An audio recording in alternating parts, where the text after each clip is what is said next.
की प्रतिष्ठा संपूर्ण विश्व में, जिसको कहते हैं ना कि दिख रही उनको कि ये ताकत है।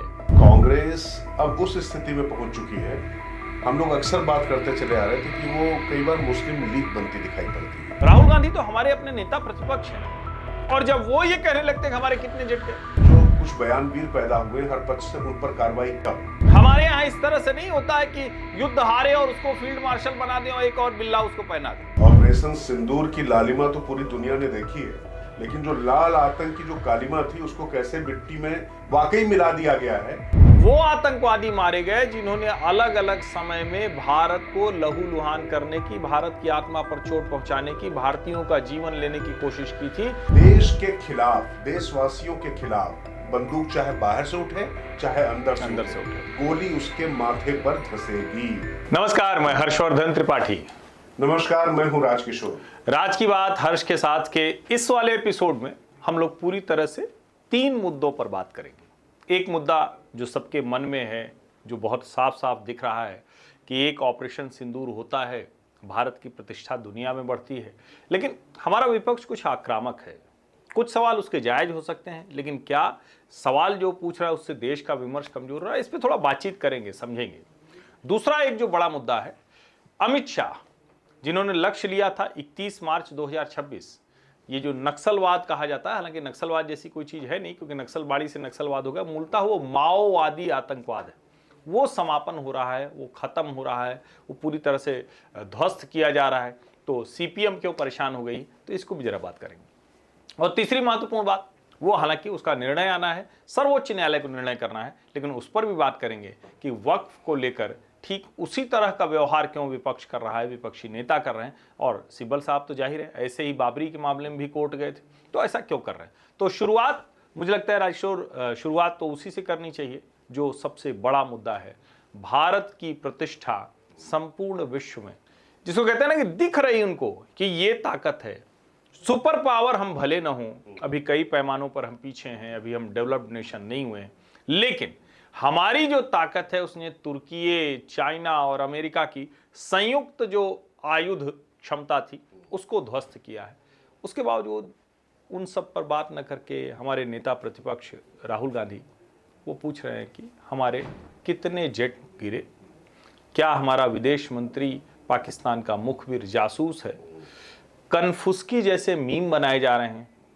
शाहबाज शरीफ के एक तरफ जयशंकर और दूसरी तरफ नरेंद्र मोदी, कनफुसकी करके मीम बनाए जा रहे हैं। जे कह के संबोधित किया जा रहा है, और जे का जो विश्लेषण जो कांग्रेस आईटी सेल की प्रमुख सुप्रिया श्रीनेत ने किया है, बहुत ही भद्दा और बहुत ही गंदा है।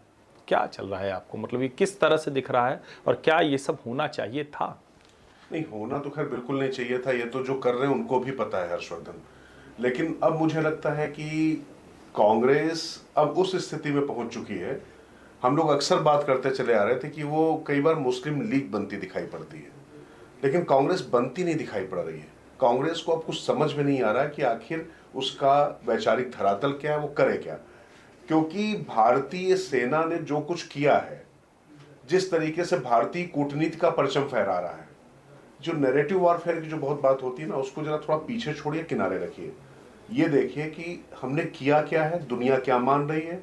लोग बहुत बात कहते हैं कि पर्दे के पीछे क्या चल रहा है। अभी थोड़ी देर पहले पर्दे के पीछे की बात लेकर हम और हर्षवर्धन एक कार्यक्रम में थे, तो हर्षवर्धन ने कुछ सवाल उसमें उठाए थे, कुछ चुटकी भी ली थी। लेकिन इसको थोड़ा गंभीरता से देखिए और समझिए, क्या राहुल गांधी वाकई, ये बात लगातार कहा जा रहा था रिलेक्टेंट पॉलिटिशियन है, अब मैं रिलेक्टेंट नहीं, अब मैं मानता हूं कि वो देश के लिए खतरनाक पॉलिटिशियन है। कारण ये है कि जिस तरीके से उन्होंने हरी झंडी अपनी ट्रोल आर्मी को दे दी है, क्योंकि ट्रोल आर्मी जो है नरेंद्र मोदी के मीम बनाए, जयशंकर के बनाए, मुझे उससे कोई आपत्ति नहीं है, अमित शाह के मजे ले ले, नड्डा के ले ले, कोई दिक्कत नहीं।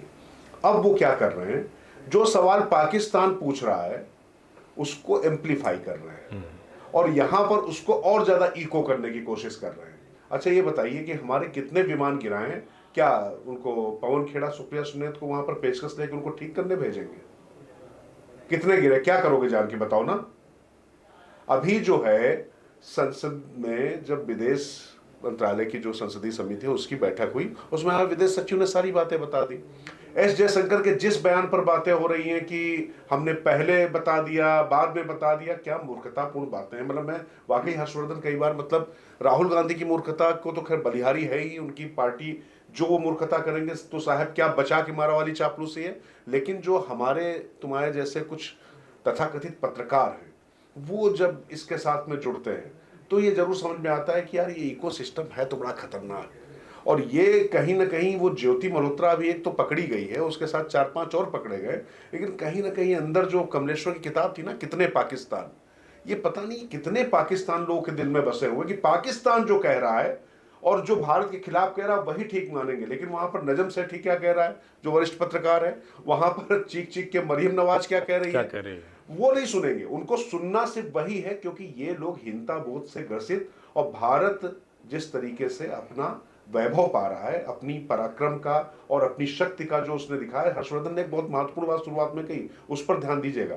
तुर्की, चाइना और अमेरिका की संयुक्त शक्ति, ये देखिए क्या था कि ये एक केस स्टडी है और दुनिया भर में हो गया। आप मान कर चलिए कि भारत ने किस तरीके से अपने आकाश तीर से ये पूरा सुरक्षा चक्र बनाया और अपनी जगह से खड़े खड़े उनको मारा और अपने यहाँ घुसने नहीं दिया। और इसमें अमेरिका भी एक्सपोज हुआ, चाइना भी एक्सपोज हुआ, तुर्की भी एक्सपोज हुआ, लेकिन ये पराक्रम, ये वैभव, ये नहीं दिखाई पड़ रहा है। तो ये तो दिक्कत हमारी सेना की, हमारी कूटनीति की नहीं है ना, ये दिक्कत तो इनके यहाँ अंदर जो चल रहा है कि अब उनको लगता है कि अब सत्ता मिलनी नहीं है तो अनाप शनाप हम भी खेलेंगे, नहीं तो खेल बिगाड़ेंगे।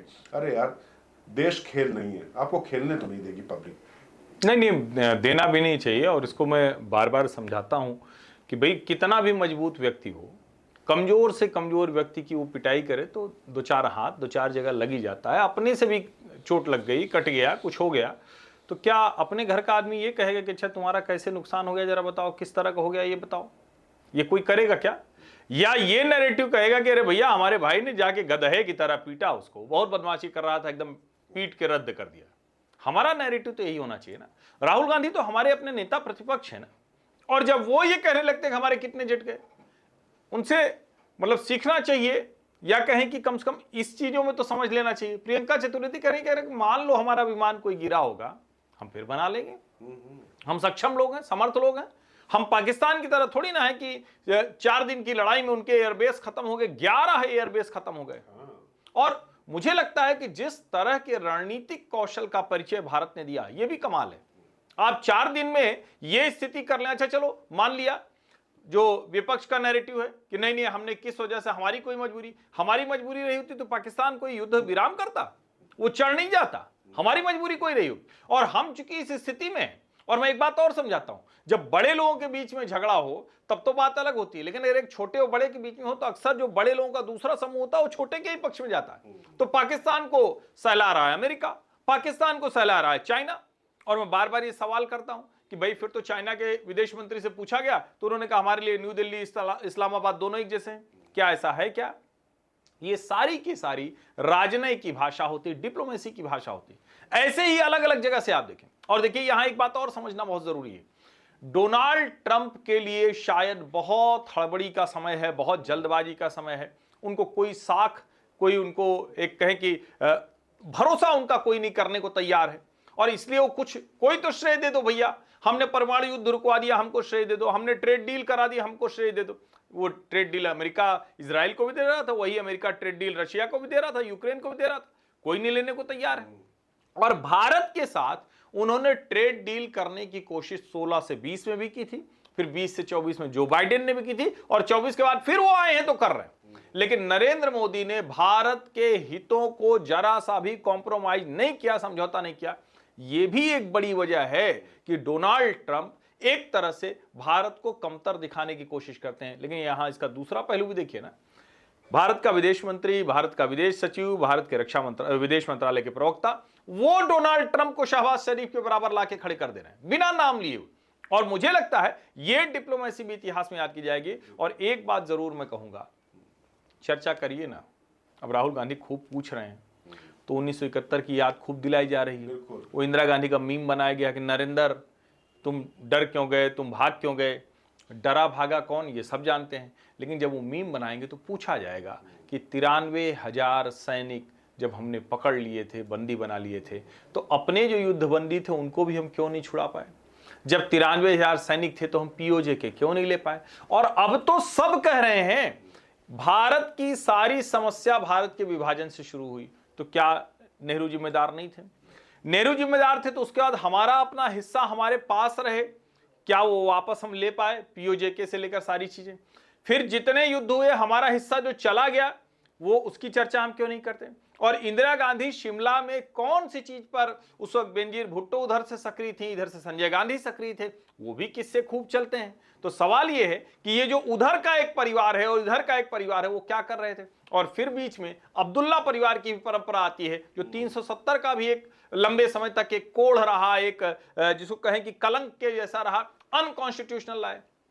ये सारी भी चर्चा होगी। तो मुझे लगता है कि राहुल गांधी को नेता बनाने के चक्कर में पूरे नेहरू गांधी परिवार के, और मैं फिर कहता हूं इंदिरा गांधी बहुत ताकतवर नेता थी, बहुत अच्छा किया, पूरा देश मानता है, लेकिन जब आप इस तरह की बात करते हैं कि आयरन लेडी और सायरन मैन, यानी भारत की सेना, भारत की सरकार वो अपने लोगों को आपातकाल के समय में आकस्मिक जो युद्ध का समय है उसमें तैयार कर रही थी और कांग्रेस मीम बना रही थी आयरन लेडी और सायरन मैन।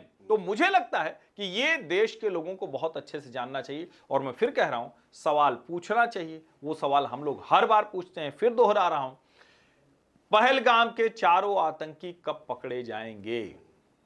सुरक्षा में जो चूक हुई उसके लिए जिम्मेदार कौन है? ये सवाल पूछे जाने चाहिए, पूछे जा रहे हैं, पूछे जाएंगे। लेकिन जब कोई हमारे ऑपरेशन सिंदूर पर सवाल खड़ा करता है, अब जो रिपोर्ट्स आ रही हैं, अब तो ये रिपोर्ट है कि 100 नहीं 170 से अधिक आतंकवादी मारे गए, 9 आतंकवादी ठिकाने ध्वस्त हो जाएंगे जो टेररिस्ट ट्रेनिंग कैंप है, और वहां लोग कितने मारे जाएंगे? तो जाहिर है संख्या बड़ी होगी।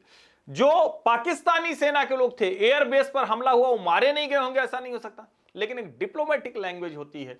हाँ, विदेश मंत्री जयशंकर को थोड़ा और कॉशियस रहना चाहिए, उनको ये समझना चाहिए कि उनका एक भी शब्द किस तरह से उपयोग दुरुपयोग किया जा सकता है। मुझे लगता है इसमें थोड़ा और सतर्क उनको रहना चाहिए, और विशेष करके जो विदेशी धरती पर जाकर बोलना है, विदेशी मीडिया के साथ बात करना है, उसमें भी थोड़ा और सतर्क सचेत रहना चाहिए। लेकिन मेरा बहुत स्पष्ट तौर पर मानना है भारत ने एक कमाल का काम किया है, दुनिया डर महसूस कर रही है, दुनिया विशेष करके अमेरिका भी भारत को चीन जैसा देख रहा है। शायद ये भी वजह है कि दुनिया की सारी ताकतें हमारे खिलाफ लगी हुई हैं। दुर्भाग्य कि हमारे यहाँ हमारे नेता भी उनके साथ उनकी भाषा बोलते नजर आ रहे हैं। नहीं, बात यही है ना कि ये जो प्रश्न हर्षवर्धन ने उठाया, चारों आतंकवादी कहाँ हैं, कौन जिम्मेदार है, उन पर कार्रवाई कब, इसके साथ में जो कुछ बयानवीर पैदा हुए हर पक्ष से, उन पर कार्रवाई कब, ये सब चीजें ठीक है, यहां तक तो समझ में आता है। लेकिन कांग्रेस को विषय कौन से दिखाई पड़ रहे हैं, कौन से मुद्दे वो उठा रही है? बात होती है कि केंद्र सरकार और विपक्ष में ट्रस्ट डेफिसिट की बात होती है। भैया, ट्रस्ट डेफिसिट तो फिर पी चिदम्बरम, सलमान खुर्शीद और शशि थरूर और कांग्रेस के अंदर ही है, राहुल गांधी के अंदर है, मल्लिकार्जुन खड़गे इसको छोटा मोटा युद्ध कहते हैं। तो एक बात आप समझिए कि भारत ने जो वाकई जो काम किया है, 170 का जो आंकड़ा दे रहे हैं, और यहाँ पर एक बहुत बारीक सी रेखा है, इसको समझना पड़ेगा। जब कोई डिप्लोमेटिक भाषा में बोलता है ना, तो कहता है कि हमने सिर्फ सुरक्षा के मद्देनजर अपने कुछ कदम उठाए, हमने कभी युद्ध नहीं कहा था। ये बात बार बार ध्यान रखिए, कभी भी युद्ध नहीं कहा था, और युद्ध किए बगैर युद्ध से ज्यादा नुकसान पहुंचाया, एक्सपोज करके रख दिया पाकिस्तान को। और एस जयशंकर से जो लोग जवाब मांग रहे हैं ना कि उन्होंने पहले सूचना दे दी थी, अरे पहले सूचना दे देती तो फिर मतलब जो है अजहर महमूद ने क्या 14 लोग अपने वहां पर मतलब जो है वहां पर जो है मर जाने के लिए छोड़ दिए थे, अपने जो अपने परिवार के इतने वहां पर जो आतंकवादी मारे गए वो मर जाने के लिए छोड़ दिए गए थे। नहीं राजेश्वर, अगर बता दिया था और उसके बाद हम ये करने में सक्षम हैं तब तो फिर गजब ही है।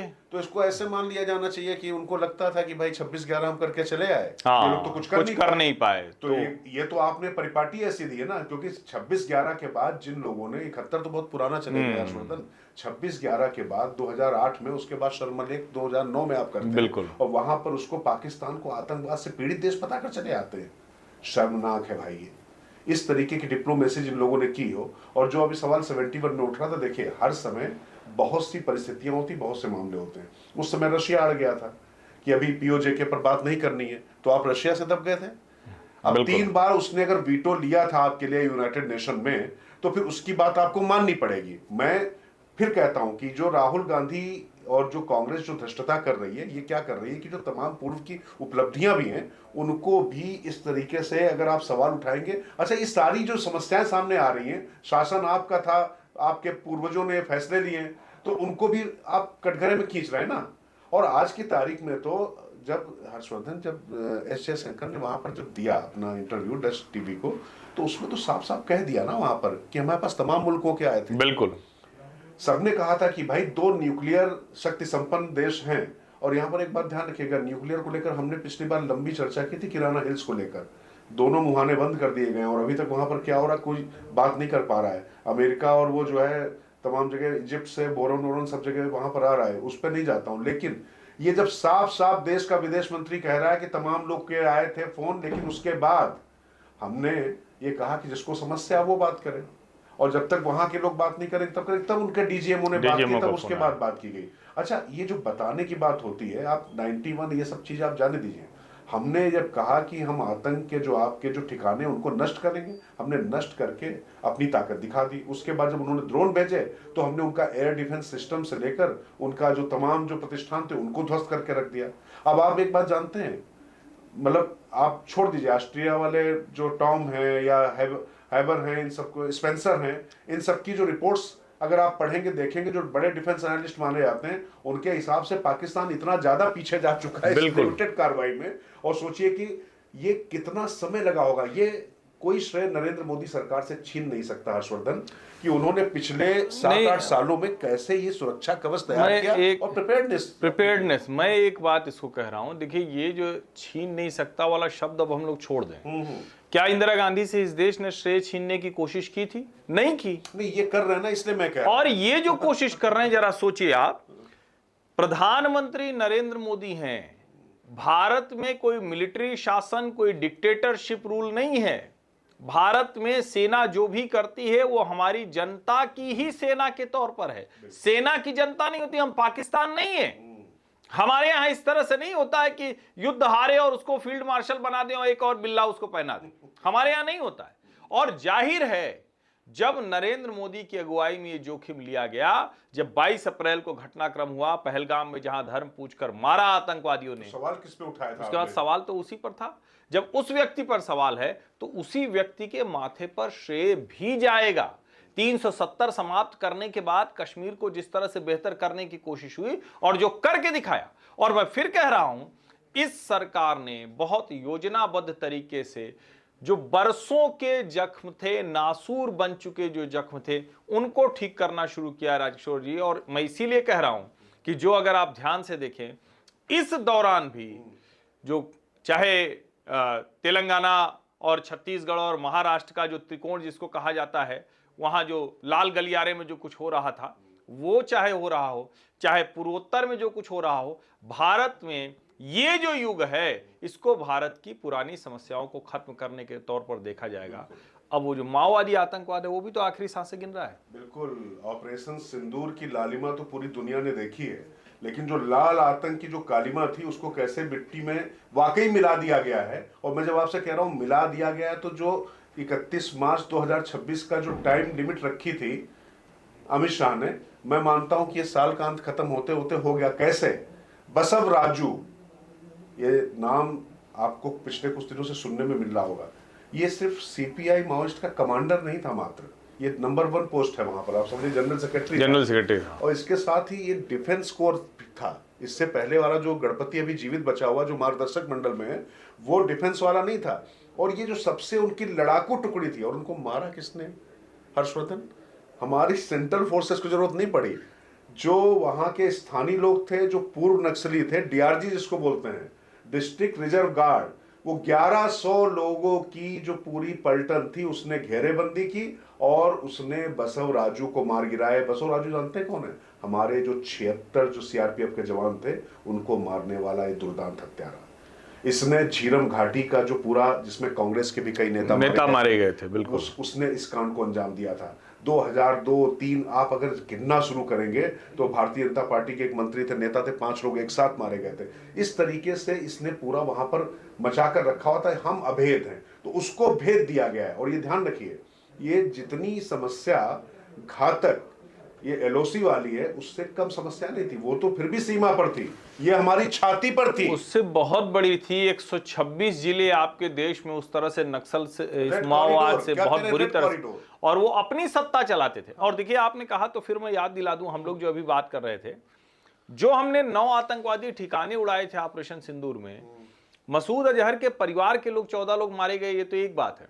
वो आतंकवादी मारे गए जिन्होंने अलग अलग समय में भारत को लहूलुहान करने की, भारत की आत्मा पर चोट पहुंचाने की, भारतीयों का जीवन लेने की कोशिश की थी, जीवन ले लिया था। जो हत्यारे थे उनको एक एक करके मार गिराया है, चाहे वहां मारना हो या फिर यहां जो लाल आतंकवाद के नाम पर, जो माओवादी आतंकवाद के नाम पर कर रहे हैं। और देखिए, जरा सोचिए, सैकड़ों हजारों ऐसे बच्चे हैं, महिलाएं हैं, किसी का हाथ उड़ गया है, किसी का पैर उड़ गया है। इन लोगों ने इतनी लैंड माइंस बिछा दी कि वहां कोई खेती नहीं कर सकता, वहां कोई स्कूल जा रहा है तो डर लगता है कि पता नहीं कहां फट जाए। और इस बार तो और खतरनाक इन्होंने किया था, वो शीशे में जंगलों में लटका दिया था कि गलती से एक लगे तो एक के बाद एक लगातार फूटे, तो वो बम के तौर पर इस्तेमाल किया। लेकिन उसको भी हमारे पुलिस के जवान, हमारे कोबरा जवान, डीआरजी के जवान, हमारे अर्धसैनिक बल, उन्होंने एकदम से, जिसको कहते हैं ना, कि ध्वस्त कर दिया। और फिर मैं कहूंगा, हमारे देश के नेतृत्व को इसलिए आप श्रेय दीजिए। अगर अमित शाह ने तय नहीं किया होता, यूपीए के समय में पी चिदम्बरम कुछ कहते थे और दिग्विजय सिंह मीटिंग में कुछ कहते थे। यूपीए के समय में 4 कदम आगे चलते थे और 3 कदम 4 कदम फिर पीछे आ जाते थे, उनको अवसर मिल जाता था। अगर ये कांग्रेस की सरकार रही होती, 5 साल भूपेश बघेल की सरकार रही, इस अभियान में बाधा आई। और अब जब विष्णुदेव साय की सरकार आई, जब भाजपा की सरकार आई, तो डेमोक्रेसी आपको कैसे, किन समस्याओं से कैसे निपटने का अवसर देती है, यह भी एक बड़ा काम है। और मैं फिर कह रहा हूं, बसवराजू एक है, लगातार हर दूसरे चौथे लोग मर रहे हैं। 27 माओवादी नक्सली आतंकवादी मारे गए, उसके बाद अभी 3 फिर मारे गए, उनके जो हथियार पकड़े गए हैं, पूरे हमारे आदिवासियों का जीवन जिन्होंने नरक कर रखा था वो समाप्त हो रहे हैं। तो एक वो वाला ठिकाना जो इस्लामिक आतंकवाद, दूसरा ये वाला ठिकाना जो वामपंथी माओवादी आतंकवाद, दोनों मोर्चों पर ये सरकार कमाल का काम कर रही। श्रेय तो आपको देना ही पड़ेगा, क्योंकि जनता को अपने आसपास जीवन बेहतर होता दिख रहा है ना, आप उसको क्या बताएंगे।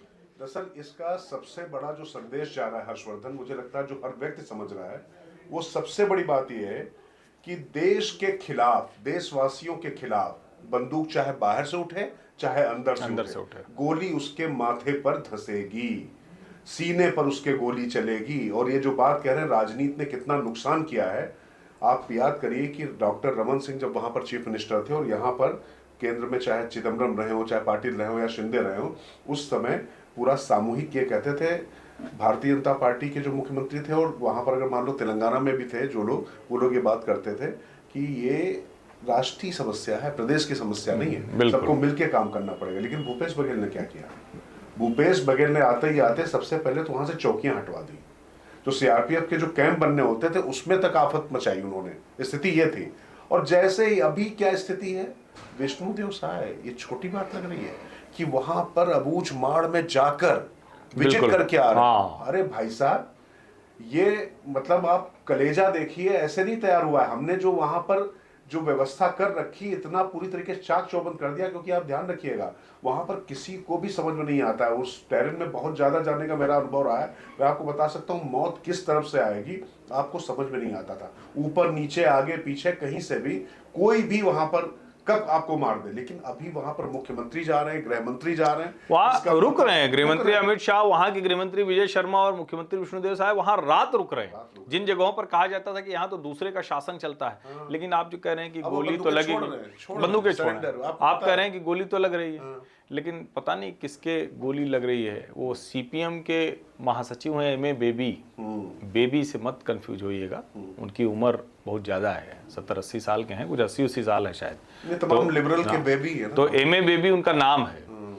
वो बेबी बड़े परेशान हो गए हैं। वो कह रहे हैं कि ये तो मतलब एकदम कोल्ड ब्लडेड मर्डर है। होगा ही भाई, आतंकवादियों को तो इसी तरह से मारना पड़ेगा। और ये जो वामपंथी विचारधारा है जो उनको भी बचाने का प्रयास कर रही। अरे भाई, अमित शाह तो वहां जाकर बोल के आए हैं कि हमारे देश का कोई भी नागरिक, वो हमारे देश का नागरिक है, हम उसका वैसे ही सम्मान करते हैं, आप मुख्य धारा में लौटाई। लेकिन अगर बंदूक उठाएंगे, लेकिन अगर गोली चलाएंगे, तब तो गोली ही चलेगी, इसमें कोई भ्रम नहीं होगा। और मुझे नहीं लगता कि अमित शाह को ये बताने की जरूरत हो, तो खुद ही जानते हैं। लेकिन एम ए बेबी जैसे लोग या सीपीएम जैसी पार्टियां जब ये प्रयास करती हैं, तो ये भी दिखता है, जिस अर्बन नक्सल की हम बात करते हैं, जिस सपोर्ट सिस्टम की बात करते हैं, जिस एनजीओ एक्टिविस्ट नेटवर्क की बात करते हैं, जिस पार्टियों के नेटवर्क की बात करते हैं, जिस इंटेलेक्चुअल नेटवर्क की बात करते हैं, ये सारा कॉकस उस सब की वजह से समस्याएं बहुत गंभीर थी। हाँ, कोबट गांधी का अपने पास वो था, इस तरीके के तमाम जो अर्बन नक्सल जिनकी जो बात की जाती है। पर यहाँ एक बात ध्यान रखिएगा, ये जो ऑपरेशन सफल जानते हैं क्यों हो पा रहा है? जो विचारधारा की अफीम में जो चाशनी जो लोगों को पिलाई गई थी या जो इंजेक्ट की गई थी, उनको उसकी वास्तविकता समझ में आई। उनको समझ में आया कि उनका कैसे पूरा जीवन बर्बाद हो चुका है। और फिर मैं कह रहा हूं, ये ऑपरेशन सफल इसलिए है क्योंकि वहां के स्थानीय लोग इसके खिलाफ खड़े हो गए। जो पूर्व नक्सल है, आप ध्यान रखिए, ना कोबरा ना कोई और सेंट्रल रिजर्व फोर्स, सिर्फ 1100 जो डीआरजी थे भाई और स्थानीय पुलिस के सहयोग से उन्होंने मार गिराया इन सबको। तो कुल मिला के जो लोहे को लोहा काटता है ना, तो ये वो लोग ऐसे तैयार नहीं हो गए हर्षवर्धन, वो लोग इसलिए तैयार हुए क्योंकि उन्होंने देखा, मैंने उनके बीच स्टोरीज की, हाँ। मतलब उन्होंने अपने पिता को खो दिया, बच्चों को खो दिया, लड़की जवान हुई 12-13 साल की हुई, उठा ले गए। ये लड़का जवान हुआ, ये नक्सल बनेगा, इसको हम कमांडर बनाएंगे। मतलब ये जो जनताना सरकार के नाम पर जो पूरा अतिवाद और जो पूरा चल रहा था, और निश्चित तौर पर इनके पास से जो चाइनीज वेपन और जो पूरा रशियन वेपन जो आते थे, कहां से आते थे, इनको कौन सप्लाई करता था? ये जो पूरा आपको मालूम है, जो आरडीएक्स जो उड़ा रहा है, जो लैंड माइन्स जो उड़ा रहा है लोगों को, ये किसी और का नहीं था। जबलपुर की फैक्ट्री से 8 ट्रक एकदम से गायब हुए थे। अमित जोगी हुआ करते थे मुख्यमंत्री छत्तीसगढ़ के, ये वही आरडीएक्स है हर्षवर्धन, बाद में रिपोर्ट में आया। तो ये जो आप कह रहे हैं ना कि लोकतंत्र कैसे आपका वोट, कैसे आपका जीवन बदलता है और कैसे चीजें बदलता है, ये उसका एक सबसे बड़ा संदेश है। भूपेंद्र बघेल ने गलती की और जिस तरीके से करना चाहिए था, पूरे नक्सल इलाके में उनका सुपड़ा साफ हो गया। ठीक बात है, क्योंकि लोगों को दिखाई पड़ रहा है। तो इसलिए जो लोकतंत्र की बात करते हैं तो उनको बात नहीं करनी। लेकिन अब इसके साथ थोड़ा सा हर्षवर्धन जरा चलते हैं, थोड़ा सा और भी सुप्रीम कोर्ट में कुछ मतलब जो है और भी लिबरल्स टाइप के लोग हैं वो चल रहे हैं, और ये वक्त को लेकर बड़ी बहस चल रही है। और उसमें मतलब जो है बात तो वक्त पे हो रही थी, लेकिन जो सिब्बल और राजीव धवन जैसे जो वकील जो हमेशा जो है राम मंदिर के खिलाफ रहे और उनको हर हिंदू प्रतीक पर कोई टिप्पणी, उनकी नजर अभी भी मंदिर की दान पेटी पर ही है। हाँ, और कह रहे हैं कि वो मंदिर और मोक्ष और दान पेटी पर पहुंच गए वो। तो कुल मिला के ये जो मानसिकता है, अच्छा ये सारा एक समय एक सवाल पूछा जाता था कि ये जितने भी आतंकवादी होते हैं वो मुस्लिम ही क्यों होते हैं? तो ये जितने भी इस तरीके के जो वकील होते हैं वो कांग्रेसी या वामपंथी क्यों होते हैं? ये बड़ा सवाल है, क्योंकि कपिल सिब्बल ने ही याचिका डाली थी 2019 के पहले कि राम मंदिर पर निर्णय नहीं आना चाहिए, नहीं नरेंद्र मोदी को फायदा हो जाएगा। अब नरेंद्र मोदी को फायदा तो हो गया, उसके बाद राम मंदिर बन गया। हालांकि 2024 में कोई उसका फायदा कहें तो फायदा नहीं मिला, लेकिन जो फायदा मिलना है वो तो मिला। 19 में मोदी ने मना कर दिया था कि ठीक बात। लेकिन अभी जिस तरह से वक्फ को लेकर ये वाली जमात फिर से सर्वोच्च न्यायालय के सामने है, आप कह रहे हैं वोट ने तो कर दिया, जनप्रतिनिधि हो गए, सांसद हो गए, सांसदों के बीच में बहस हो गई, जो संसद में होना था वो हो गया, जेपीसी में चला गया, फिर से संसद में आ गया, पारित हो गया, अलग अलग रिप्रेजेंटेशन आ गए, अलग अलग जगह बातचीत हो गई, सब हो गया। लेकिन उसके बाद भी मान नहीं रहे, आप सर्वोच्च न्यायालय गए। ठीक है, सर्वोच्च न्यायालय से आखिरी जो उम्मीद है, लेकिन अब जो सर्वोच्च न्यायालय ने कहा है, सर्वोच्च न्यायालय बहुत साफ साफ कह रहा है, जस्टिस ने कह दिया कि भैया हम तो दरगाह भी गए हैं, हम तो चर्च भी गए हैं, आप कह रहे हैं वहां भी तो चढ़ावा होता है, वहां भी तो दान चलता है। दान से किसी को ऐतराज नहीं है, जो बात सरकार ने कही उसको सबको ध्यान में रखना चाहिए। ये इस्लाम का अनिवार्य हिस्सा वक्फ नहीं है, ये एक इस्लामी अवधारणा है, कॉन्सेप्ट है कि हमने कहा अच्छा चलो हम ऐसे दान करेंगे।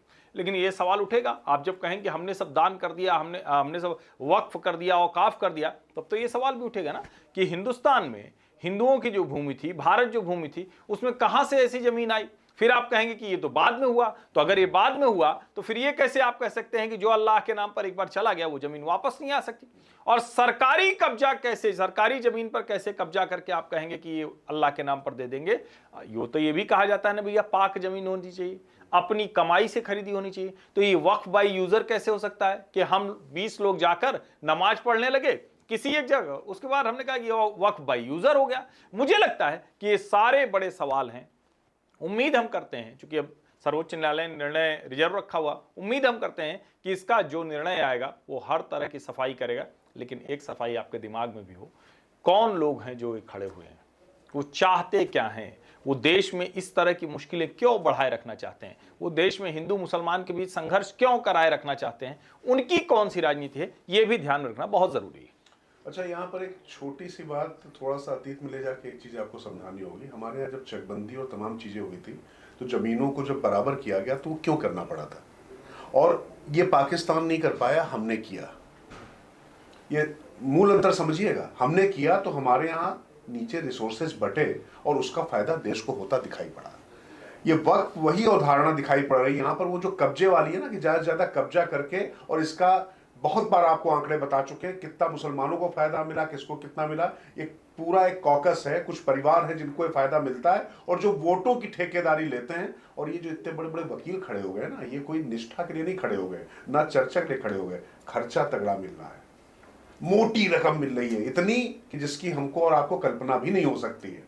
इसीलिए ये मंदिर की पेटी, जो कहा ना हर्षवर्धन ने, मंदिर की पेटी और दान, इस पर तुरंत पहुंच गए। अच्छा, सुप्रीम कोर्ट का जो रवैया था, जो सवाल था, वो मतलब कंजक्चर ही कहा जाएगा। सवाल पूछा उन्होंने तो जब कहा ना कि थोड़ा सा इसको मजबूत केस बनाइए मिस्टर सिब्बल, तो इसका मतलब ये है कि अभी तक जो चीजें चली आ रही थी वो साफ साफ समझ में आ रहा है। जब खुलकर चीजें आई हैं तो जिसको इन्होंने अपनी जीत घोषित कर दिया था ना, बिल्कुल, वो अब लग रहा है नहीं, कि सीजीआई ने ये भी कहा बड़े प्रेशर में दिख रहे हैं आप। हाँ, बड़े प्रेशर में बड़े प्रेशर में दिख रहे हैं, मतलब इतना दबाव है उस वर्ग से या उन लोगों से। तो मुझे लगता है देश को ये भी देखना चाहिए। और ये जो तीनों आज हमने चर्चा की है, ये सब एक दूसरे से जुड़ी हुई है। एक अच्छी बात यह है कि देश का मानस चित्त जो है वो जाग गया है, हम जागृत अवस्था में हैं। लेकिन अभी संघर्ष बड़ा है, भीषण है, और ये लड़ाई इसलिए ज़्यादा बड़ी है कि वो लोग अब हमले दूसरी तरह से कर रहे हैं, नैरेटिव वॉर दूसरी तरह से कर रहे हैं। तो चाहे ऑपरेशन सिंदूर हो, चाहे इस लाल आतंक को ख़त्म करना हो, चाहे वक्फ जैसे असंवैधानिक कानून को संवैधानिक जामा पहनाकर देश की ज़मीनों पर कब्जा करने की एक कोशिश हो, ये समझिए आप इसको। इन सब के खिलाफ बड़ी लड़ाई चल रही, हम जीतेंगे जरूर, लेकिन ये जो संघर्ष हो रहा है इसको थोड़ा ध्यान देने की ज़रूरत है। मतलब पुरानी गलतियों को दुरुस्त करने में कई बार थोड़ी समस्या होती है, थोड़ा दर्द भी होता है, और तमाम तरीके के जो विषाणु होते हैं ना, वो अपनी ज्यादा ताकत दिखाते हैं। लेकिन मान कर चलिए, ये वही चंद बुझते हुए बासी चिराग फड़फड़ाएंगे, और कुल मिला के अब ये जो उम्मीदों की जो रोशनी है वो और ज्यादा प्रखर होकर उभरेगी। और ये सिर्फ उम्मीद नहीं है, होता दिखाई पड़ रहा है। इसलिए दिखाई पड़ रहा है क्योंकि जनता भी अब सवाल पूछ रही है, और नरेंद्र मोदी से तमाम लोग भी नाराज हो सकते हैं। उनकी नाराजगी इस बात को लेकर हो सकती है कि यार अभी पाकिस्तान को निपटा ही देना चाहिए, लेकिन इस बात को लेकर नहीं हो सकती कि पाकिस्तान क्या कह रहा है। ये थोड़ा सा मूल अंतर नहीं, ये दिल मांगे मोर तो है ही, पीओके तो हमें चाहिए, पाकिस्तान को ध्वस्त वो आएगा, वो आएगा, अपने थोड़ा तय देर समय पर आएगा। चलिए। चलिए, बहुत बहुत धन्यवाद।